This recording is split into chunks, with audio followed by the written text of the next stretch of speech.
They called it the Prism Reach, a part of the ocean where the stars seemed to float just beneath the waves. Captain Glasseye was a man who hated the rot of the world. He craved a beauty that would never fade. He found the heart of refraction in the treasury of a drowned celestial city.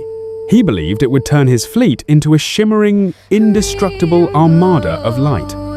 But as the diamond cutter sailed into the violet mists, the wood didn't just harden, it began to crystallize. Glasseye didn't know that perfection is just another word for death. It started with the skin, a small, transparent patch on the back of a hand, harder than diamond and sharper than a surgeon's blade. Within days, the plague consumed the crew. Their flesh turned into multifaceted crystal, their blood into a slow-moving, iridescent liquid light. When they moved, they didn't groan, they chimed. Their eyes became solid amethysts, reflecting 1,000 versions of the same cold world. We weren't dying.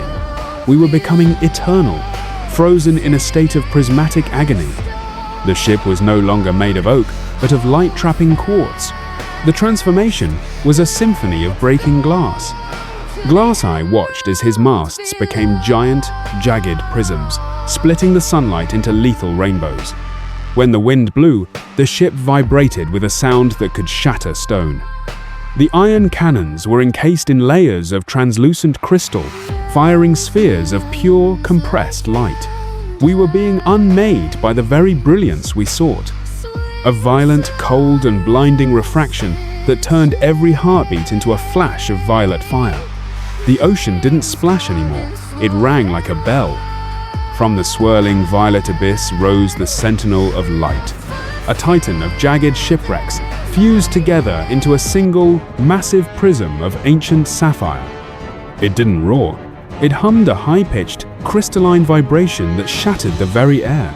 Its body was a maze of mirrors, reflecting the sins of every sailor who dared to look. It watched as Glasseye reached for the heart, his hand already a cluster of sharp, diamond-like needles. The Sentinel wasn't an attacker.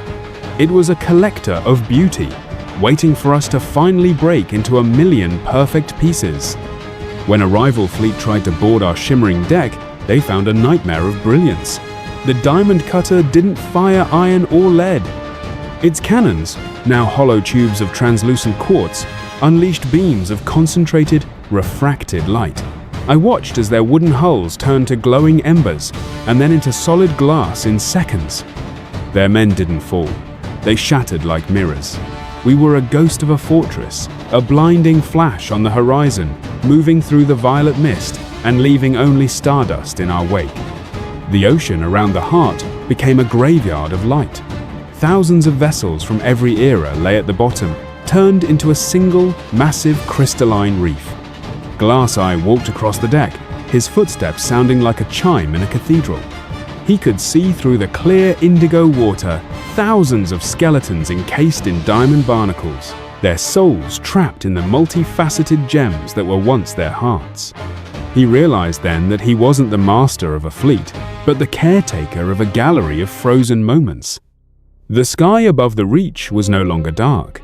It was filled with a pulsing indigo aurora that danced in the facets of our crystalline sails. The moon was a multifaceted jewel, casting a cold, violet radiance over the sea. The heart of refraction demanded a final sacrifice, the last of our organic warmth. The crew stood on deck, like statues of amethyst, their blood now liquid light. Their hearts no longer beating, but vibrating. Glasseye embraced the brilliance, letting the crystal fill his eyes until the world was nothing but a beautiful, lethal blur of color. The ship began to sink, but it didn't fall through water. It slid through the liquid light like a shard of glass. We descended past the remains of celestial cities and the skeletons of crystalline leviathans.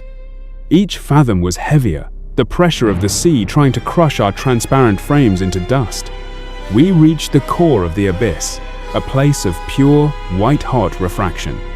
Here, the light didn't just shine, it became the very fabric of existence. We weren't at the bottom of the sea.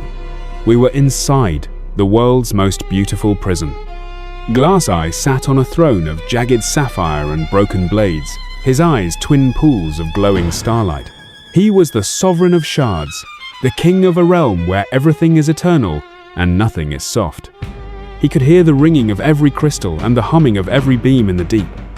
He had found the perfection he craved, but it was the perfection of a tomb. He was the wrecked pirate of the crystalline grave, a monument to the danger of seeking a world without shadows. I am the wrecked pirate. I have seen the fire die, the ice reign, and the rust consume. Pirate, pirate, pirate.